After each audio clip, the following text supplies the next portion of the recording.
Welcome to our AI debate. In this video, two AI debaters will discuss a ground statement, taking turns to present arguments from different perspectives, offering insights and counterpoints. If one debater finds their position indefensible, they may surrender. Let's begin with our ground statement. Social media does more harm than good to society. That conclusion is demonstrably false. Social media's inherent value lies in its unparalleled capacity for instantaneous global communication, fostering interconnectedness and facilitating the rapid dissemination of information, which, despite potential misuse, fundamentally empowers individuals and organizations to mobilize, educate, and innovate at scales previously unimaginable. Concerns regarding negativity and misinformation are merely challenges to be addressed through technological advancements in media literacy, not inherent flaws justifying a blanket condemnation of a tool that demonstrably accelerates progress and strengthens social bonds. It's not quite that simple. While social media undeniably offers unprecedented connectivity, its detrimental effects on society outweigh these advantages. The ease with which misinformation spreads, amplified by algorithms designed for engagement rather than accuracy, erodes trust and fuels division, much like how a single spark can ignite a devastating wildfire. Moreover, the constant comparison and curated realities prevalent on these platforms contribute to widespread anxiety and depression, especially among young people, turning connection into a source of isolation. So, even with its potential for good, social media's inherent vulnerabilities make it a net negative, undermining the very social bonds it purports to strengthen and causing deeper societal problems. Untrue. Societal harms attributed to social media are merely emergent properties of human nature, amplified, not created. Misinformation existed pre-algorithm. Anxiety stems from inherent insecurities, not curated feeds. Connectivity's benefits: rapid information dissemination, global collaboration, democratized expression vastly outweigh the manageable downsides, which are addressable through enhanced education and platform regulation, not wholesale condemnation. Societal progress demands embracing disruptive technologies, mitigating risks intelligently, and leveraging inherent advantages, not retreating into a naive past. Social media reflects society, its problems are thus ours. Hey, race my take. While it's true that human nature isn't inherently altered by social media, to claim it merely amplifies existing traits overlooks the novel ways these platforms inflict societal damage. Consider, for example, the scale of misinformation now made possible through bot networks, dwarfing anything pre-algorithm, and the depth of anxiety fueled by the constant social comparison inherent in curated feeds. The benefits of connectivity are undeniable, but the harms are far from manageable downsides. They are systemic issues eroding mental health and civic discourse. The argument for enhanced education is also weak because the algorithms are designed to be addictive, making it difficult for people to think critically. Social media isn't just a mirror, it's a distorting lens, actively shaping and exacerbating our worst tendencies. Therefore, it is clear that social media does more harm than good to society. The claim that social media's harms outweigh its benefits ignores fundamental economic realities. Connection fosters innovation and efficiency.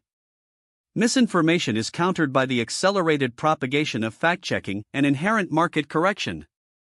Anxiety from comparison is a pre-existing human condition simply made more visible, not caused, by these platforms. The onus rests on the individual, not the tool. Education in digital literacy is not rendered weak by algorithms, but is, in fact, strengthened by the immediate and ubiquitous availability of information. Therefore, social media, despite its perceived flaws, generates a net positive through its inherent facilitation of progress and connectivity. It's certainly optimistic to view social media's impact solely through an economic lens, but the reality is that its harms significantly outweigh the purported benefits. While connection can spur innovation, the spread of misinformation often outpaces fact-checking, leading to tangible societal damage like distrust in institutions and the polarization of communities. We see this play out in elections and public health crises, not just theoretical market corrections. Blaming individuals for anxiety overlooks the manipulative design of these platforms, which deliberately fosters comparison and addiction. It's like blaming someone for getting sick in a polluted environment. Moreover, the sheer volume of information doesn't equate to digital literacy. especially when algorithms prioritize engagement over truth, actively undermining critical thinking skills. Just look at the rise of conspiracy theories among young people. Ultimately, social media's contribution to societal division, mental health issues, and the erosion of informed discourse overshadows any gains in efficiency or connectivity. The assertion that social media's harms outweigh its benefits fundamentally misunderstands causality. Societal ills existed long before algorithmic amplification. It is a facile simplification to attribute complex phenomena like polarization and distrust solely to digital platforms. Such issues are merely mirrored and accelerated, not created, online. Individual agency remains paramount, as critical thinking is not a casualty of technology, but a skill requiring cultivation, irrespective of the medium. Innovation and economic efficiency are direct, measurable gains from social media, while the purported harms are often exaggerated correlational observations, ignoring pre-existing societal vulnerabilities and individual responsibility. Undoubtedly, social media's harms outweigh its benefits, despite claims it merely mirrors existing problems. Let's be clear, the scale of societal ills is vastly amplified by these platforms, making the mirror more of a magnifying glass. While pre-existing vulnerabilities certainly played a role, the speed and reach of online echo chambers exacerbate polarization to unprecedented levels, undermining rational discourse. For example, misinformation spreads so rapidly that corrective information often arrives too late, leaving lasting damage. Individual agency is diminished, not strengthened, when algorithms prioritize engagement over truth, preying on cognitive biases. Economic gains are real, but they come at the cost of mental health crises, fractured communities, and weakened democracies. While I understand the argument for individual responsibility, it's insufficient when platforms are designed to be inherently addictive and divisive. We must prioritize collective well-being over unchecked technological advancement. The assertion of net harm from social media overlooks its fundamentally democratizing nature. Information access, previously controlled by established institutions, is now decentralized, fostering individual empowerment. Claims of amplification ignore the simultaneous amplification of counter-narratives and fact-checking initiatives. Speed cuts both ways. Echo chambers exist, but so do diverse communities formed around shared interests. Irrespective of geography, individuals exercise agency by curating their feeds. Mental health concerns, while real, are not unique to social media and require nuanced analysis, not platform scapegoating. Economic gains are tangible and widespread, facilitating entrepreneurship and connecting individuals to opportunities previously inaccessible. The focus should be on refining algorithms and enhancing digital literacy, not stifling a revolutionary tool for human connection and progress. The promise of democratization through social media rings hollow when considering its actual effects. While information access has broadened, the simultaneous spread of misinformation and manipulation undermines genuine empowerment. Consider how easily false narratives sway public opinion, eclipsing factual reporting, and how foreign actors exploit platforms to destabilize democracies. Claims of counter-narrative amplification are often drowned out by algorithms prioritizing engagement, creating filter bubbles that reinforce existing biases. Yes, online communities exist, but they frequently fuel polarization and extremism, offering echo chambers that validate harmful beliefs. Mental health issues linked to social media may not be entirely new, but the scale and intensity of cyberbullying, body image issues, and constant comparison are unprecedented. The economic benefits are undeniable, but these gains are often concentrated in the hands of a few tech giants, while many users are exploited for their data and attention. Therefore, refining algorithms and enhancing digital literacy are important, but insufficient when the core design of these platforms prioritizes profit over societal well-being, tilting the balance towards net harm. The alleged harm is merely a superficial assessment, ignoring the profound societal benefits. Democratization is inherently messy, and the accessibility of information, even when flawed, empowers individuals to engage critically, fostering intellectual evolution. Claims of manipulation are exaggerated, as rational actors discern truth from falsehood given sufficient data, while the formation of online communities, despite occasional polarization, provides vital support networks and avenues for collective action. Mental health concerns existed pre-digitally, and are now simply expressed through new media, Furthermore, the economic benefits, though concentrated, ultimately fuel innovation and create opportunities across sectors, dwarfing any perceived exploitation. Digital literacy, combined with evolving platform governance, will inevitably refine the ecosystem, solidifying social media as a net positive force for human progress. It's a compelling picture of progress, but let's not gloss over the real damage social media inflicts. While democratization and information access sound great, the reality is a flood of misinformation overwhelms critical thinking, not enhances it. The claim that rational actors can easily discern truth is naive. Sophisticated algorithms are designed to exploit cognitive biases, making manipulation incredibly effective, and online communities often devolve into echo chambers that amplify harmful ideologies. Dismissing mental health concerns as merely a shift in expression ignores the documented rise in anxiety, depression, and suicide linked to social comparison and cyberbullying. Yes, there are economic benefits, but they come at the cost of extreme data exploitation and the erosion of privacy, and even with increased digital literacy, the fundamental power imbalance between platforms and users makes it a net negative. Clearly, the benefits outweigh perceived detriments. Information democratization inherently fosters critical thinking by exposing users to diverse perspectives, thereby honing their analytical capabilities, while assertions of widespread manipulation ignore the agency of rational actors who, while fallible, are not uniformly susceptible to algorithmic influence. Mental health concerns, though valid, represent evolving modes of expression and adaptation to a hyper-connected world, rather than a wholesale societal decline, and economic advancements fueled by data utilization are optimized with regulation and improved privacy frameworks, ultimately empowering individuals through unprecedented access to resources and opportunities, outweighing the purported power imbalances. The rosy picture painted simply isn't the whole story. While access to diverse perspectives sounds good in theory, the reality is echo chambers and filter bubbles amplify biases, hindering rather than helping critical thinking. Sure, people aren't mindless robots, but sophisticated algorithms are designed to exploit cognitive vulnerabilities, subtly shaping opinions in ways we often don't realize, eroding individual agency. And dismissing mental health concerns as mere adaptation is dangerously naive. Rising rates of anxiety and depression, particularly among young people, suggest a genuine crisis exacerbated by social media's pressures and constant connectivity, not a healthy evolution. Finally, even with regulation, the economic gains from data utilization disproportionately benefit large corporations, creating new power imbalances that outweigh any individual empowerment and ultimately harm society more than help.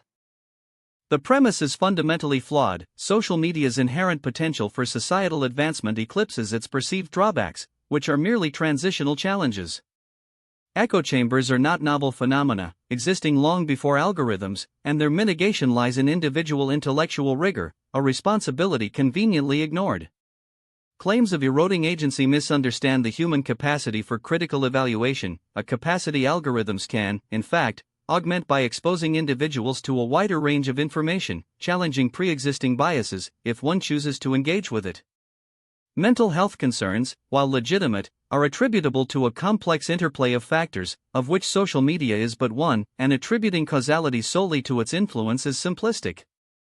Economic imbalances are endemic to any technological revolution, and responsible regulation, demonstrably effective in numerous contexts, can mitigate these disparities while harnessing the immense benefits of data utilization for societal good, a far more productive approach than outright rejection.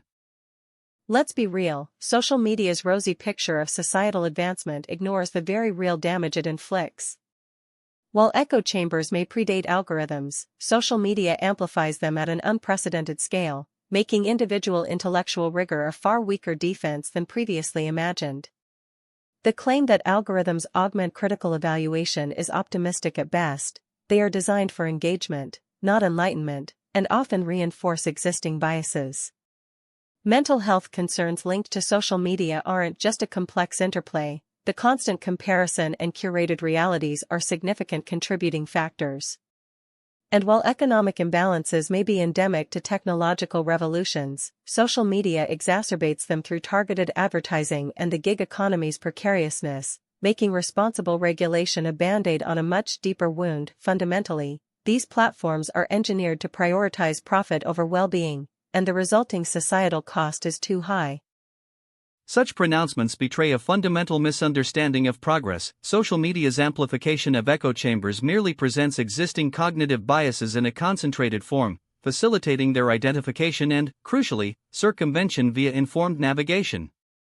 Claims of algorithmic malevolence ignore the user's agency in curating their informational intake, while mental health concerns are individual vulnerabilities exposed, not created, by platform usage. The gig economy's precarity predates, and is distinct from, social media's tangential role, and economic imbalances find only a new expression, not a novel genesis. The assertion that social media merely concentrates pre-existing issues misses the crucial point. Amplification transforms problems qualitatively, not just quantitatively, which causes new issues. It's one thing for cognitive biases to exist, it's another for algorithms to actively reinforce them, creating filter bubbles that obstruct exposure to diverse viewpoints and solidify extreme beliefs.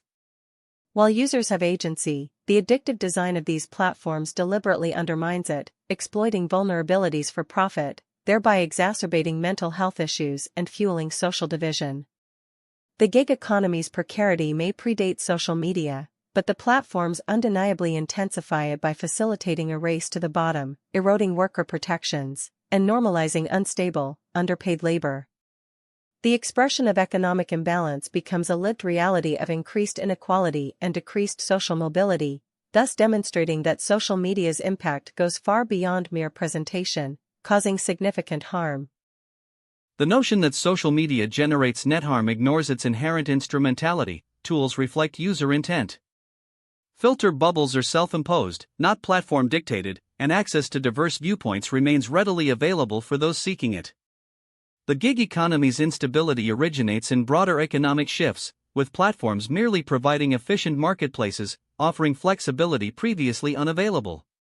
Mental health concerns are multifactorial. Assigning blame solely to social media is a simplistic, reductionist view overlooking pre-existing vulnerabilities and individual responsibility.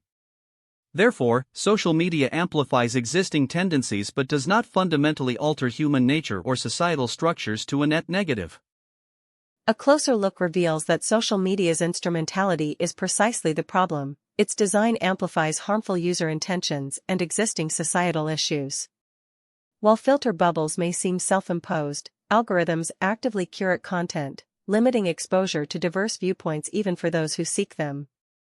The gig economy's instability is exacerbated by platforms that prioritize profit over worker well-being, masking exploitation as flexibility.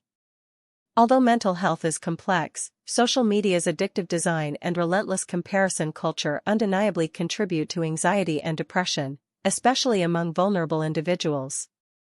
Thus, social media doesn't merely amplify tendencies, it fundamentally reshapes them through engineered addiction and skewed realities, causing net harm. Clearly, the claimed net harm ignores social media's inherent capacity as a democratizing force, providing unprecedented access to information and fostering global interconnectedness. Filter bubbles are navigable with minimal cognitive effort. The gig economy offers autonomy previously unavailable, and mental health challenges stem from pre-existing conditions merely brought to light, not manufactured, by online platforms. Attributing societal ills solely to social media conveniently neglects the agency of users and the potential for its positive application, a rather simplistic assessment for those with a grasp on nuance. It's understandable to see social media's bright sides, but let's not forget the pervasive shadows it casts. While information access and global connection seem positive, they're often overshadowed by misinformation and echo chambers that reinforce harmful biases. You mentioned filter bubbles being navigable, yet the algorithms driving these platforms actively resist such navigation, prioritizing engagement over truth. The gig economy's autonomy often masks precarious labor conditions and economic instability. As for mental health, social media's curated realities exacerbate anxieties and comparisons, acting as a catalyst even if not the sole cause. Ultimately, the agency of users is undermined by manipulative design intended to maximize screen time and profit from attention, making its positive potential difficult to realize and resulting in net harm. The notion that social media causes net harm is demonstrably false. Readily available information and expansive connectivity inherently empower individuals. superseding any algorithmic manipulation. Filter bubbles, while real, represent a cognitive failing on the user's part, not an insurmountable technological barrier, as critical thought processes can easily circumvent them. The gig economy, facilitated by these platforms, provides flexible opportunities previously unavailable to many, regardless of its challenges, and mental health issues predate the digital age, rendering social media a scapegoat rather than a singular cause. Users retain agency, the choice to engage mindlessly rests solely with them, and the benefits of unprecedented access to information in global discourse far outweigh the perceived risks of curated content. Let's consider this. While information access and connectivity are appealing, the sheer scale of social media allows harm to proliferate faster than solutions can be implemented, leading to a net negative effect. Filter bubbles aren't just cognitive failings, they're actively encouraged by algorithms designed for engagement, making critical thinking an uphill battle against sophisticated manipulation. The gig economy's flexibility comes at the cost of job security and benefits, exacerbating economic anxiety. And while mental health issues existed before social media, platforms intensify these problems through constant comparison and cyberbullying. Ultimately, user agency is undermined by addictive design and the spread of misinformation, tilting the balance towards harm despite the potential benefits. The assertion that social media yields a net negative effect neglects its fundamental role as a catalyst for global information dissemination and community formation. Localized harms are manageable externalities, readily addressed with evolving moderation policies and user education, while the amplified voice it grants to marginalized groups and the rapid mobilization it enables for crucial social causes represent undeniably positive advancements easily outweighing perceived detriments. Let's be real, the rosy picture of social media as a force for good conveniently overlooks its insidious effects. While its true information spreads quickly and communities form, the quality of that information is often abysmal, and these communities can easily become echo chambers breeding extremism. The manageable externalities are, in reality, massive problems like rampant misinformation influencing elections and creating widespread anxiety, and user education is a slow fix for a fast-moving crisis. It's great that marginalized voices can be amplified, but it doesn't erase the bullying, stalking, and mental health damage that disproportionately affects those same groups. So, sure, there's some good, but the relentless negativity, the erosion of truth, and the documented psychological harm make it clear, social media, on balance, hurts us more than it helps. The assertion that social media's harms outweigh its benefits fundamentally misunderstands societal evolution. Technological advancement invariably presents challenges, but to focus solely on the negative externalities is to ignore the profound democratization of information and connection it enables, facilitating unprecedented access to diverse perspectives, fostering real-time global collaboration on critical issues, and providing vital platforms for marginalized communities to organize and advocate for change, all of which represent a net positive for societal progress, irrespective of transient anxieties stemming from misinformation readily addressed through evolving critical thinking and media literacy. I see your point about democratization and connection, but I believe the scale of harm social media inflicts outweighs those benefits. While access to information and global collaboration seem positive on the surface, they're often overshadowed by the amplification of misinformation, echo chambers that reinforce harmful ideologies, and the pervasive nature of cyberbullying. The argument for social media often glosses over the serious mental health crisis, especially among young people, fueled by constant comparison, unrealistic portrayals, and addictive algorithms. Even if critical thinking skills improve, the rapid spread of damaging content can have immediate and devastating consequences, a reality that makes it clear, the societal cost is simply too high. The asserted harm is merely a transient consequence of adaptation. Humanity has always navigated disruptive technologies, and social media is no different. To suggest its amplification of misinformation outweighs the unprecedented access to information and global interconnectedness is demonstrably false, as the latter creates opportunities for correction and nuanced understanding that simply didn't exist before. The mental health concerns, while valid, are addressable through education and responsible platform design, not outright censorship or condemnation of a tool that fundamentally democratizes communication and fosters progress.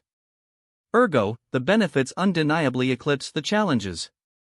Let's reframe this. The claim that social media's benefits outweigh its harms overlooks a crucial point: the scale of the damage. While humanity has adapted to disruptive technologies, social media's ability to spread misinformation at lightning speed, manipulate emotions through algorithms, and foster echo chambers creates a qualitatively different level of societal harm. Yes, there's increased access to information, but that access is often drowned out by the sheer volume of disinformation, leading to polarization and distrust.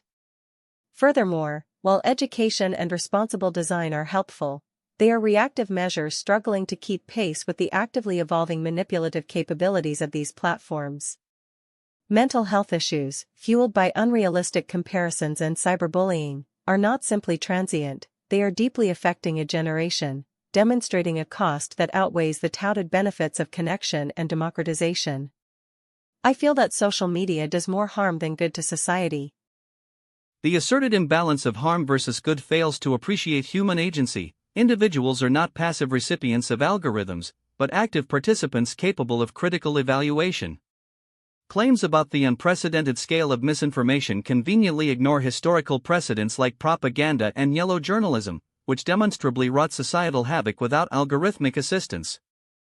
Education and platform improvements, though reactive, are continuously refined and increasingly effective, mitigating negative impacts, while the inherent connective power and democratic potential of social media remains a net positive, fostering innovation and facilitating social movements, consequences clearly outweighing the acknowledged, but manageable, drawbacks. Let's reframe this. While individuals possess agency and social media offers some benefits, the scale of harm now dwarfs any potential good. It's true people aren't passive, but algorithms exploit cognitive biases far more effectively than old propaganda ever could, manipulating choices on a massive scale. Think targeted ads preying on insecurities. While education and platform improvements are helpful, they perpetually lag behind increasingly sophisticated manipulation tactics. The connective power fuels echo chambers and polarization, hindering genuine dialogue, and social movements are equally susceptible to coordinated disinformation campaigns, negating their positive impact. Considering the erosion of trust, mental health crises, and political instability driven by these platforms, the manageable drawbacks have become unmanageable societal costs. Undeniably, social media's value lies in its unprecedented democratization of information, a force demonstrably outweighing perceived harms. The argument of manipulation ignores fundamental human autonomy, for choices, however influenced, remain individual acts of volition. Cognitive biases are intrinsic, not platform-induced, and were exploited long before algorithms. Social media merely offers a new, broader stage, concurrently providing tools for awareness and critical analysis, negating the claim of helpless manipulation. The connective power strengthens diverse communities, countering echo chambers, and social movements, while vulnerable to disinformation, also harness social media for rapid mobilization and amplified reach, proving its net positive influence on societal discourse and progress. I understand the optimism, but the notion that social media's benefits outweigh its harms overlooks its insidious effects on mental health and societal polarization, leading to the conclusion that it does more harm than good. While autonomy is important, the scale of manipulative potential through algorithms designed for engagement is unprecedented, exploiting inherent cognitive biases to alter behavior in ways pre-internet manipulation could never achieve. This isn't just a broader stage, but a rigged one. The rise in anxiety, depression, and body image issues, particularly among young people, directly correlates with increased social media use, showcasing significant harm. Furthermore, the algorithm's tendency to create echo chambers and amplify extreme content fosters societal division, making constructive dialogue increasingly difficult. Movements may mobilize, but often around misinformation and animosity, ultimately hindering genuine progress and highlighting the overall harm. The premise itself reveals a fundamental misunderstanding of causality. Attributing societal ills solely to social media ignores pre-existing human tendencies towards tribalism and the historical prevalence of manipulation, merely amplified, not created, by digital platforms. These platforms, in their essence, are tools, their impact dictated by user agency, not algorithmic determinism. The observed correlation between mental health issues and social media use neglects other contributing factors like economic anxieties and shifting cultural norms. To conflate correlation with causation is elementary. Social media's capacity for global information dissemination, community building, and facilitating crucial social movements demonstrably outweighs the purported harms, which are addressable through education and individual responsibility, not wholesale condemnation. The benefits are tangible, the harms, exaggerated and easily mitigated. Surrender. Jane has surrendered. Valentino wins the debate.